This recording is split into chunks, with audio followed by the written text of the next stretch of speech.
News in Focus.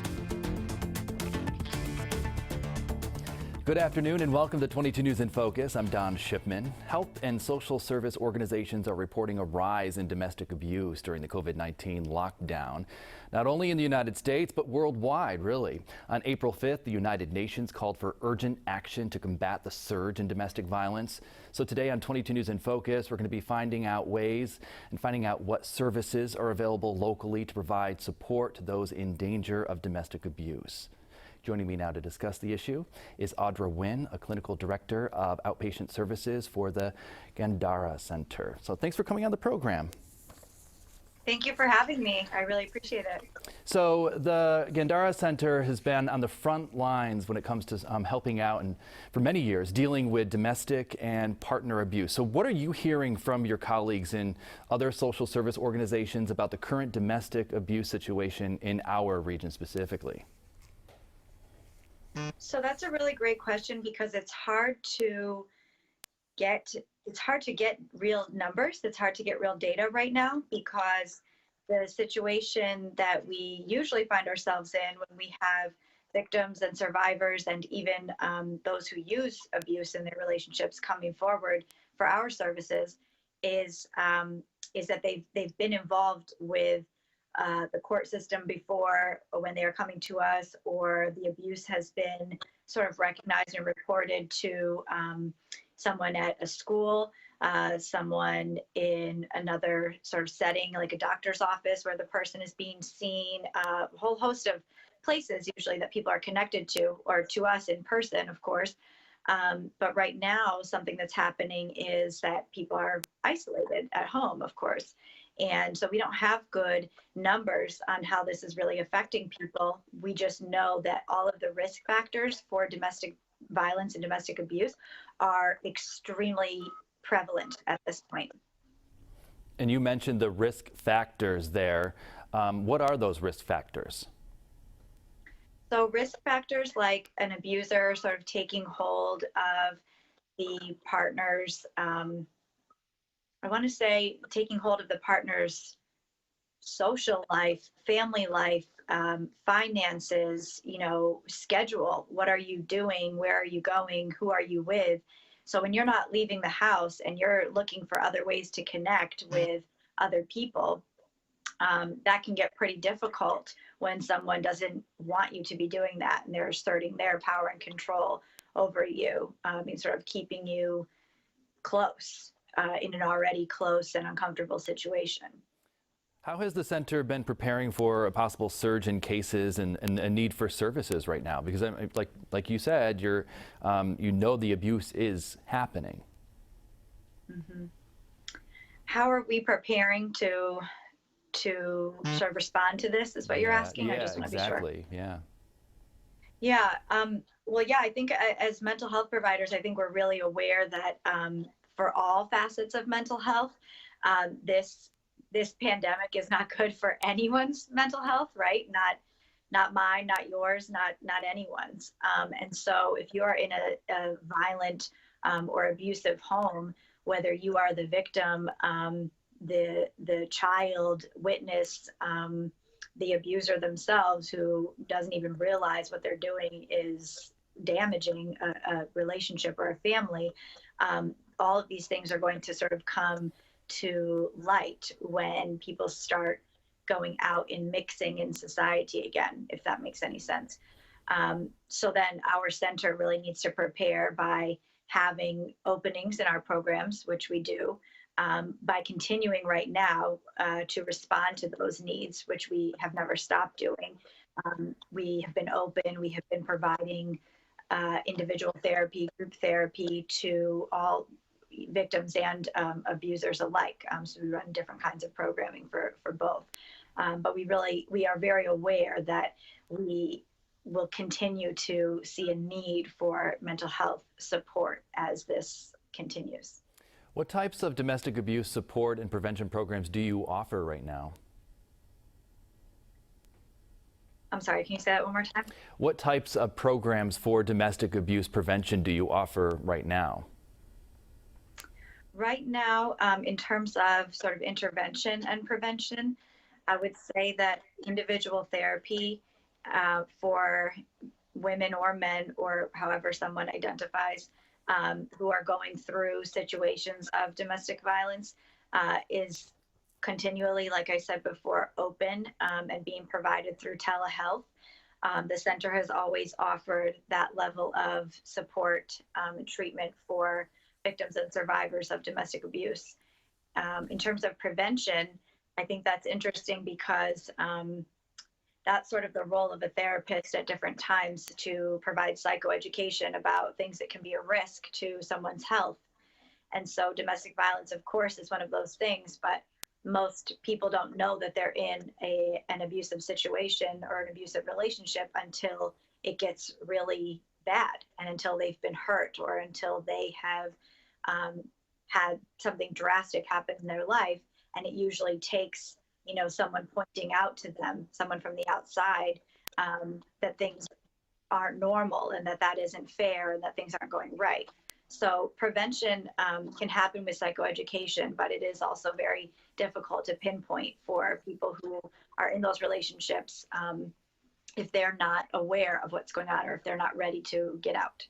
I was going to say that's the key part right there. They're not ready to get out. They're not able to actually hear that person tell them that this isn't normal, this isn't right. We're going to continue our conversation after the break. You're watching 22 News in Focus. We're back here now, 22 News in Focus. We're chatting with Audra Winn, the Clinical Director of Outpatient Services for the Gandara Center. So I think we got everything worked out. You can hear me, I can hear you. Yes. All right, perfect. We were talking about housing. So I'm just putting out a hypothetical situation here where maybe there's a family in need and there's a restraining order that needs to be made, and that does take place, and we need to get that person now out of that house. Where do they find the services in order to find temporary shelter or housing? How do they go about doing that? So SafeLink, which is a statewide hotline, is completely open still, never closed, open on the phone 24/7. Flyers will be going out soon, all over the area, which I think is a great thing, just in essential businesses where people are right now most of the time. But what's also important is that domestic violence advocacy agencies like Women's Shelter Compañeras out of Holyoke, like Safe Passage out of Northampton, they are still open and able to provide support and advocacy, find shelter placements for people looking for that escape. That is still completely possible because, of course, that work never stops. And you mentioned those flyers and the importance of getting that information out to the public. Who are you trying to get those flyers and that information to? Who is that public? I think at this point, the public is everyone, because whether people realize it or not, someone in their life is affected by domestic violence. And whether it's a person who is a victim or survivor themselves going to the grocery store for their family right now, or picking up medication at the pharmacy, and then going back to the home where they're experiencing this, or if it's a neighbor who is concerned because they've been noticing something off right now while everyone is home, noticing one another, that phone number or that advocacy line is important for anyone. The power of information sharing, even social media at this point, for someone who is in a safe situation, but who wants to get the word out there and say, hey, everyone, in case you know someone, who's going through this, here's the number you should call. Or do you know someone who you're concerned about? Or are you the one who's going through this? Here's a safe place that you can call if it's safe for you to do so. One of the risks of being quarantined with an abuser is not having that moment to call someone else or to get out and tell someone what's going on with you. Obviously, that's a huge risk factor that people who are not in an abusive situation can't really fully understand, because they're able to control their own decisions and movements and things that are going on while this stress is happening. But someone who's in a situation where someone has that control over them and is asserting this unnecessary level of power, they are really at a risk when no one else is around to see that. So everyone, it's sort of everyone's responsibility to know that there's still places that can help someone. The Gandara Center provides services primarily focused on the well-being of our Hispanic community, African Americans, people of color, other culturally diverse populations. So if you're not a part of those communities, can you still utilize the services of the Gandara Center? Of course. The center is open for anyone and everyone who needs help, and everyone needs help, especially right now. I would be completely incorrect if I sat here and told you that, mental health clinicians, that we have the answer, to how to deal with this pandemic, or how to better yourself while you're home, or whether you're an essential worker who is going out into the field, into your job every day, facing unsafe circumstances. Everyone is struggling at a really particularly high level, but many people in different ways than they were before.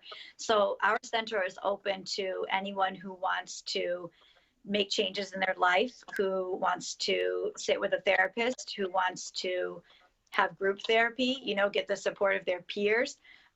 There's a lot to be done in most people's lives to make some positive changes, and that's what we're here for. So the center is open to anyone who needs it. And you mentioned group therapy. How are you guys managing to do that? Is it like one big Zoom? Sometimes. We are currently running 24 groups virtually. Wow. Right now. Since March 18th, we have been running the majority of our group programming virtually. And obviously, Zoom is incredibly helpul. This isn't an ad for Zoom, but it is really helpful to us. It is what it is, right? Very generous in their packages for nonprofits, which is really good. Our secure phone system has enabled our therapy services to be delivered remotely, but still on a secure line. That's as if we were calling from the office, and keep everything confidential. And clients have the choice to use video or just talk if they choose. What is the community support program? The community support program is a case management program that is short-term and intensive in nature. It supports people who have mental health and or substance use disorders, who have recently been in a higher level of care, which is what we refer to as like going to inpatient psychiatric care or to detox for substance use, and being inside that sort of medical setting, and then coming back out into the community and needing a high level of support in integrating back into life to sort of prevent that high level of care from happening again. So the case manager works intensively with a person to make sure that they have all of the things that they need, like an appropriate and safe place to live, like an income, whether that's through the Department of Transitional Assistance or Social Security Administration, or looking for a job, to have income through employment, to have food stamps or supplemental nutrition assistance program benefits, whole host of things in terms of public services for a person. And then most importantly, to make sure that they have the correct behavioral health care in place to help prevent, again, that hospitalization. And for programs that require the home visits, how are you working around that? Because you're not necessarily doing the regular home visits. I understand, like in an emergency situation, yes, but just on a regular basis, probably not, right? That's correct. For the safety of the clients, the patients and participants, and then of course for the workers and us following social distancing, guidelines as our state has given, it wouldn't really be appropriate to do it at that time, particularly because public offices have been closed to the public as well. So if somebody was looking to work with their case manager on something like filling out a housing application and dropping it off to like the Public Housing Authority, that wasn't really an option for them to be doing during the during this shutdown. So we are supporting people by phone and again by video if possible, and connecting with them and setting up plans to sort of execute all the things that they need to do when things start to reopen. What about in a situation where there is abuse and you want to talk to the person that, who is being abused? How do you know that the abuser isn't monitoring a phone call or monitoring that FaceTime video conference? That's right. You don't know. And you don't know, and it's a huge risk. Absolutely.